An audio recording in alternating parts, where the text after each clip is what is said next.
There's a point you hit if you've been around this music long enough.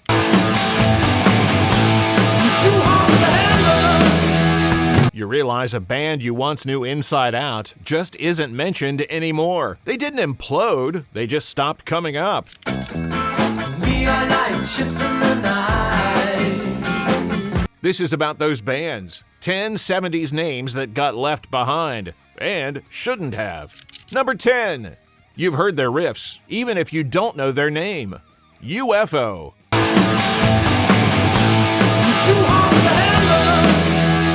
UFO formed in London in 1968, first operating in a space rock and psychedelic-leaning lane before sharpening their sound in the early 1970s.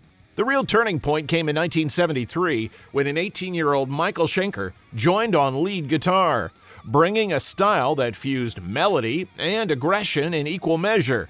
They were never built to chase U.S. pop singles, but their influence traveled anyway. Love to you. Tracks like Too Hot to Handle and Love to Love, both from Lights Out from 1977, didn't shout for attention, they lingered. Guitarists studied the phrasing, bands absorbed the dynamics. UFO didn't fade because the music failed, they faded because others took the ideas, streamlined them, and reached a bigger audience first, leaving UFO's fingerprints all over a genre that rarely said their name. Lights out in London. Number 9. This band never played bebop, but their guitar lines were already pointing past 70s rock. Be-Bop Deluxe. We are like ships in the night. Be-Bop Deluxe formed in 1972 in Wakefield, West Yorkshire, built around singer and guitarist Bill Nelson, a writer who never sat comfortably inside glam, prog, or straight rock.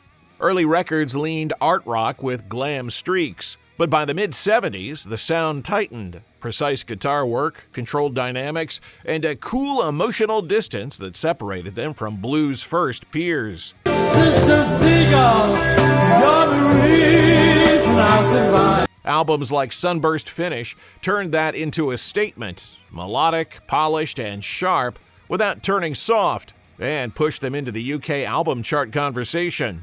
In the US, they charted too, but never broke through. When they slipped away, rock lost a quiet exit ramp from the blues cycle, a path later decades would rediscover under different names. Made it happen for you. It's made it happen for you. Number 8. This band sounded like prog, wrote like pop, and somehow belonged to neither camp. Crack the Sky.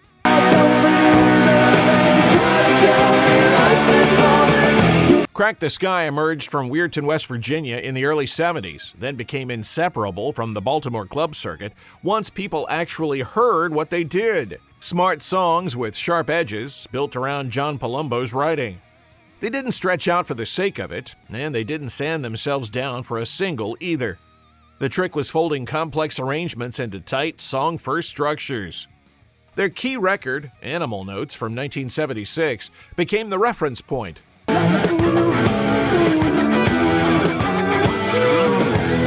It didn't crack the top of the charts, but it spread the old way. FM rotation, dorm rooms, word-of-mouth listeners who wanted sophistication without indulgence. Tracks like Maybe I Can Fool Everybody Tonight stuck because they were precise, not because they were loud. They weren't obvious enough for mainstream radio, and they didn't posture hard enough for prog's purists either. So they lived in the cracks.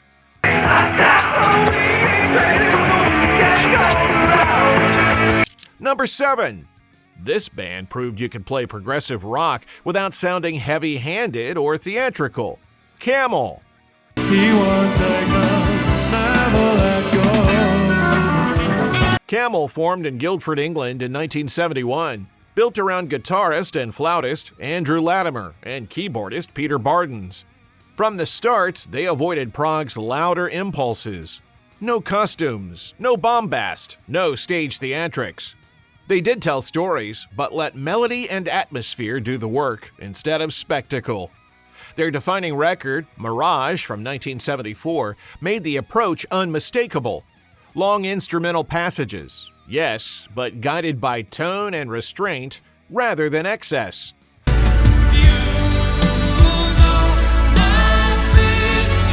Latimer's sustained vocal guitar sound, often drawn from a Les Paul or a Stratocaster, carried emotion without flash, while Barton's keyboards shaped space instead of overpowering it. Camel built a devoted following in the UK and across Europe, and were featured in the Old Grey Whistle test in that era. In the US, they never crossed into mass recognition. They didn't push themselves forward or chase drama. They trusted the listener to meet them halfway. And over time, fewer did.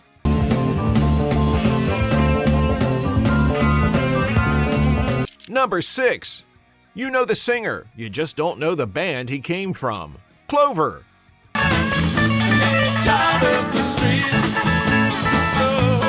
Clover was a Bay Area band from Mill Valley, California, formed in the late 60s and shaped in the early 70s into a tight, roots-leaning rock outfit built on musicianship more than spectacle.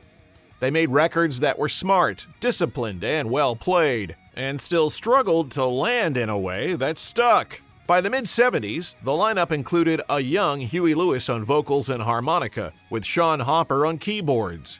But Clover's most lasting fingerprint isn't a hit of their own. It's where their players showed up next.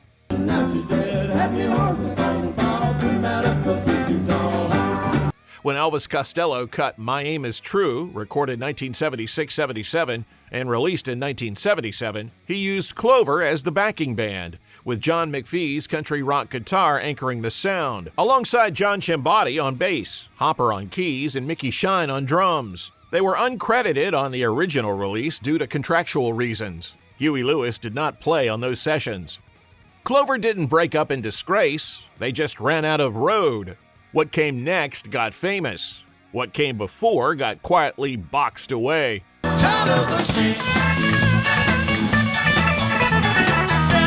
Number 5. This band had the label, the money, and the connections, just not the timing. Detective.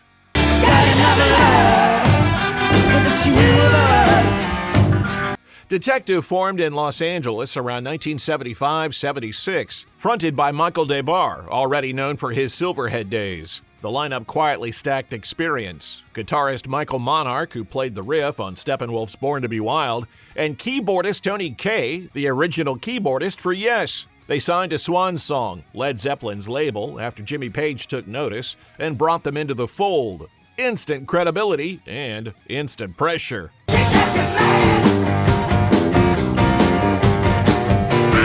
Their self-titled debut arrived in 1977, polished, confident, and rooted in classic hard rock. Blues-based riffs, heavy Hammond organ, professional muscle throughout. Nothing felt careless or unfinished. But the timing was brutal.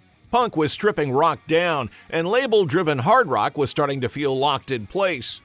On Swan Song, Zeppelin comparisons were inevitable. Detective didn't flame out, they didn't embarrass themselves. The moment just moved on.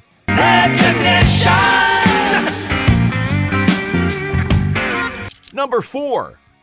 This band sounded built for arenas, but never quite reached them. Moxy.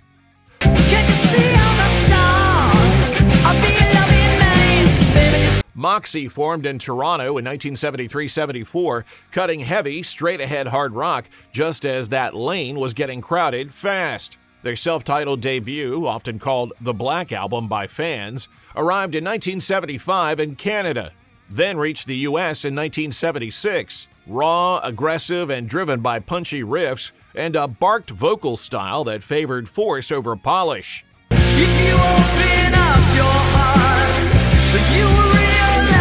The record also became famous for its Sound City crossover. While tracking in Los Angeles, Tommy Bolin contributed lead guitar parts during the sessions, a moment that became part of the band's mythology and helped give the album its bite.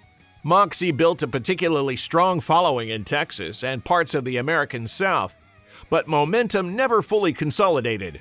Lineup changes came early, including a later vocalist named Mike Reno, before Loverboy.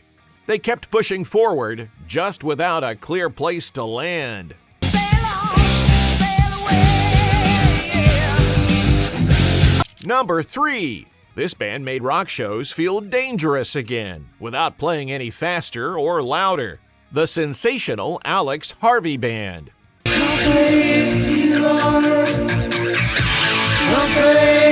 The sensational Alex Harvey Band formed in Glasgow in 1972 when Alex Harvey linked up with the younger heavy outfit Tear Gas, and suddenly the room had a ringleader. Harvey was older than most of his peers, sharper with language, and allergic to rock star behavior. With Zal Clemenson on guitar, painted and slashing at odd angles, the band leaned into theater, menace, and dark humor, sometimes through Harvey's street thug Vambo persona. You know that Major 7's break my bone. Their key stretch ran from Framed, 1972, through Next, 1973. The songs were built on riffs, but carried by delivery. Harvey didn't sing his way through them. He talked, he sneered, he baited the room. In the UK, they built a devoted following. In the US, they never became big, just cult city by city. Too strange, too confrontational, too human.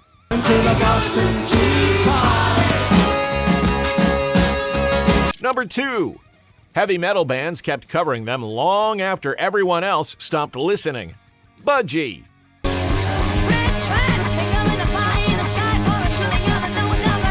Budgie formed in Cardiff in 1967, a three-piece built around Burke Shelley's high, elastic voice and a bass tone that carried more weight than most guitar rigs of the time. They came up alongside heavy rock, but never quite fit the shape people expected. Their key run in the early 70s, especially Never Turn Your Back on a Friend from 1973, laid out the template. Thick, riff-driven songs, sudden shifts, and a sense the music could turn sharp at any moment.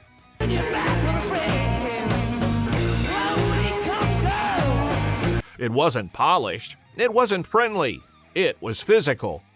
Budgie never became a radio band, but metal bands noticed. Breadfen kept getting picked up and passed along, and earlier cuts like Crash Course in Brain Surgery too, sometimes louder, sometimes faster.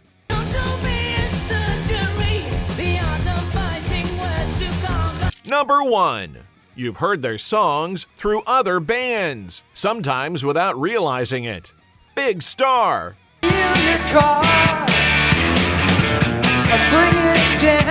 Big Star formed in Memphis in 1971. Alex Chilton and Chris Bell on guitars and vocals, Andy Hummel on bass, Jody Stevens on drums. They cut their debut, #1 record at Arden Studios, produced and recorded by John Fry.